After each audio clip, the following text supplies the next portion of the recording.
Assalamu alaikum friends, welcome to Knowledge TV. Today we will discuss some major linguistic concept, that is synchronic and diachronic.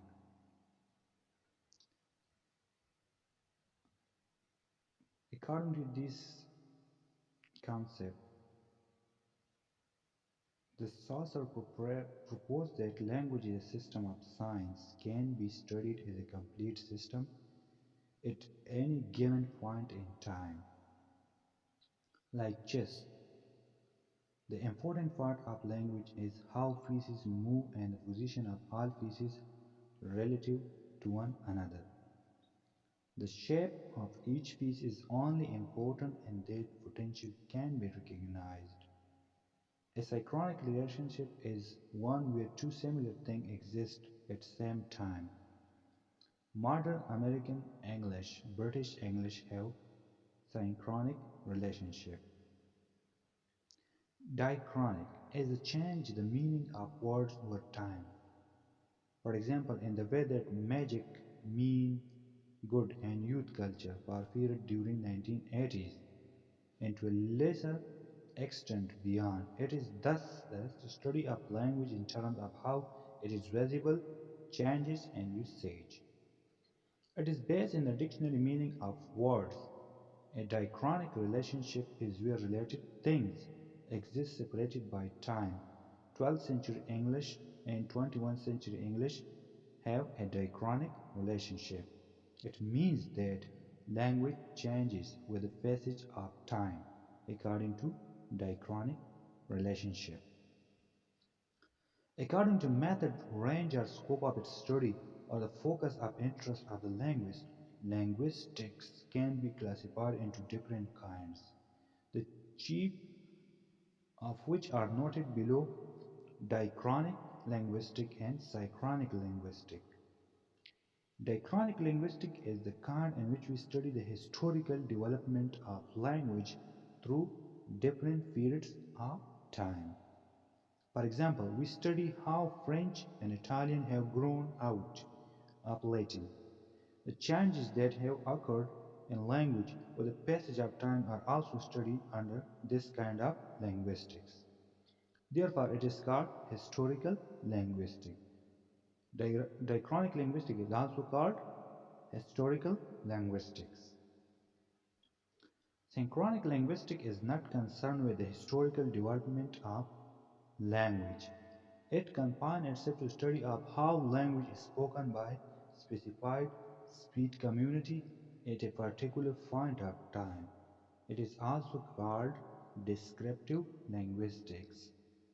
Means synchronic linguistics is also called descriptive linguistics. Diachronic linguistics studies language changes and synchronic linguistics studies language states without their history.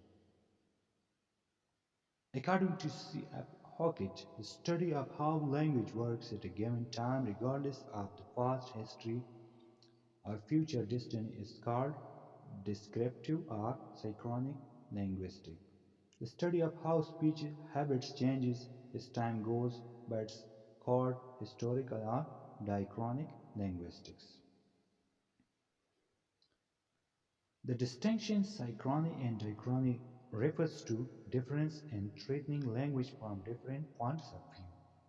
Though the historical character of a language cannot be ignored, at present from being the result of definite historical process, change its transformations are necessary for complete understanding of it, concentrate on the unit of its structure at present moment.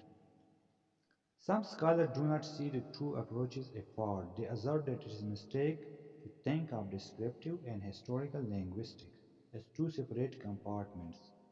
However, on whole, the two areas are kept apart, and one studied to exclusion of the other.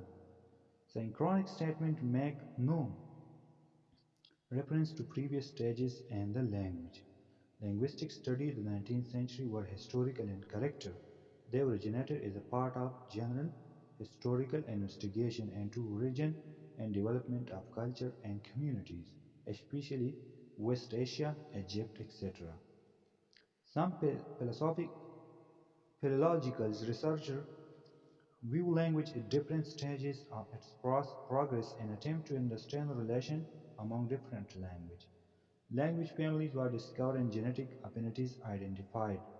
For Zarmonsky, diachronic linguistics was a great discovery of the 19th century, which developed so powerfully and fruitfully from the 1920s to the 1980s. This discovery enabled linguistics to explain modern language as a result of law governed by historical development. On a closer look, one realized that without a good synchronic descriptive work, valid historical diachronic postulations are not possible. In other words, a good historical linguist needs to be thorough descriptive scholar too.